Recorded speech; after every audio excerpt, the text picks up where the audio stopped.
goodness. Yes, I remember that. Oh my gosh, yan yung isa sa mga hindi ko makakalimutan. Yan, baliw ang karakter ko dyan. Baliw na baliw. Diyos ko, kakaloka.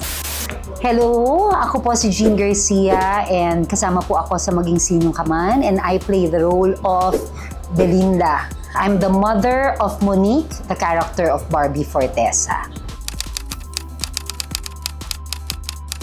Kung ano naaalala niyo po? Sige.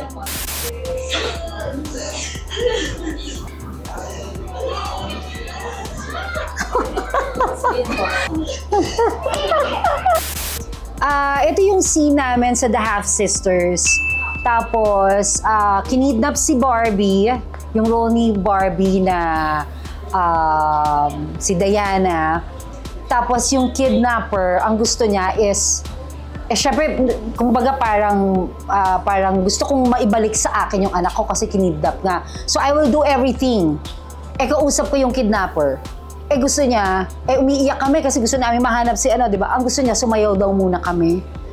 Bago niya sabihin kung nasaan ang location ng aking anak.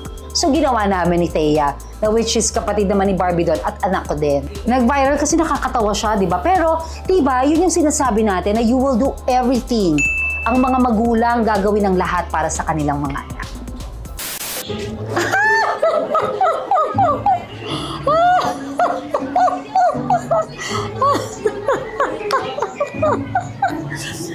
Oh my goodness. Yes, I remember that. Yun po ay Kambal Karibal. Tama ba? Kambal Karibal.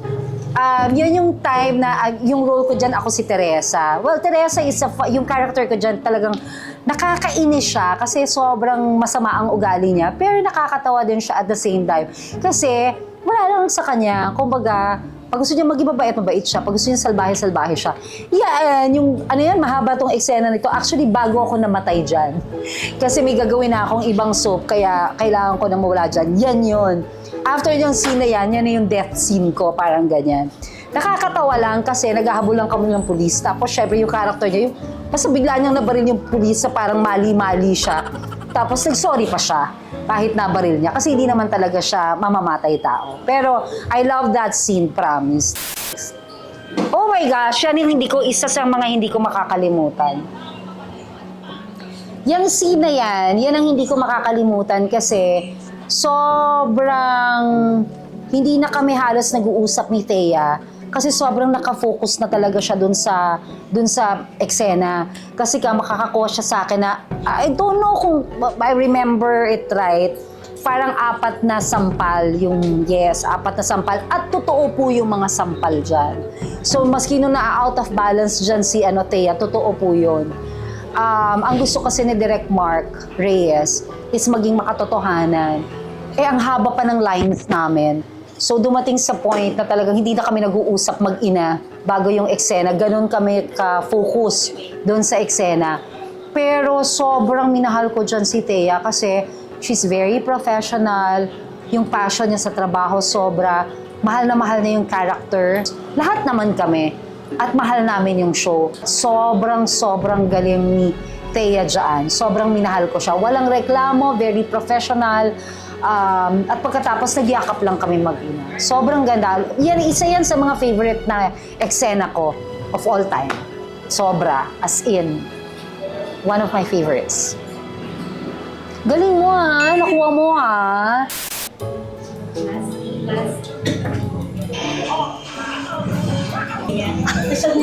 Impostora! Tama ba?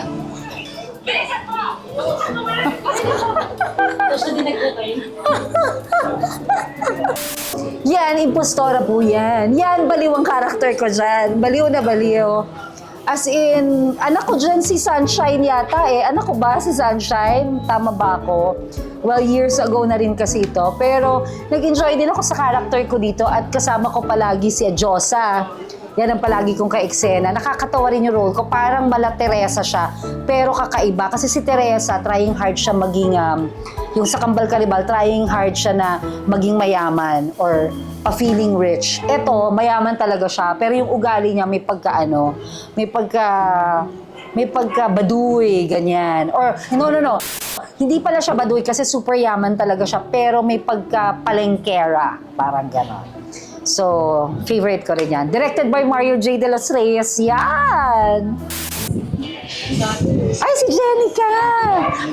Inakasusok lamang kita. Naku, alam mo, yan din ang isa sa mga pinaka-paborito kong serye. One, because katrabaho ko yung aking anak na si Jenica at mag-ina rin kami dyan. It was ibang klaseng experience. Ang sarap kasi na magkatrabaho kayong mag-ina. At saka dito yung sobrang proud ako kay Jenica kasi sobrang drama to, family drama, as in super mega drama. Pero si Jenica, napakagaling niya dyan. Hindi dahil nanay niya ako pero talagang naramdaman ko siya at saka sobrang galing talaga na. Well, I'm a fan of Jenica Garcia. Hindi lang dahil anak ko siya, pero as Jenica Garcia, personal at saka sa trabaho, sa attitude sa trabaho at sa personality niya, I'm a fan of Jenica Garcia, promise. At second, kaya rin favorite ko yan kasi katrabaho ko ang isa sa mga paborito kong direktor, si Direk Gil Tejada Jr. Yon. Last na po. Diyos ko, kakaloka. Si Sherry Hill. Oo, alam ko yan. Tapos pinaalis namin sila. Oo. Ayan, oo. Silang dalawa ni Francine. Oh my gosh. Nakakatawa yan. Yan yung merong fire extinguisher kasi nga nagwawala-wala si Sherry at saka si Francine dun sa house namin. So para na lang tumigil sa'yo, madaldal kayo ha, paalisin natin ang mga lamok. Parang something to that yata o sa natatandaan ko. Kaya namin sila, kaya ako siya, nag-spray ako ng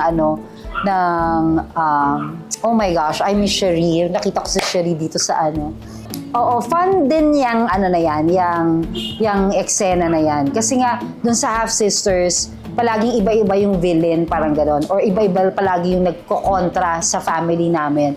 So, isa si Sherry na napakasarap din ka-eksena. Ito kasi, kaming dalawa ni Barbie, very close kami as mag-ina.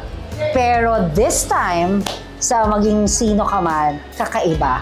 So kung paano yung relasyon nilang mag-ina at kung anong pupuntahan ng relasyon na yun. So kailangan nyo pong abangan talaga.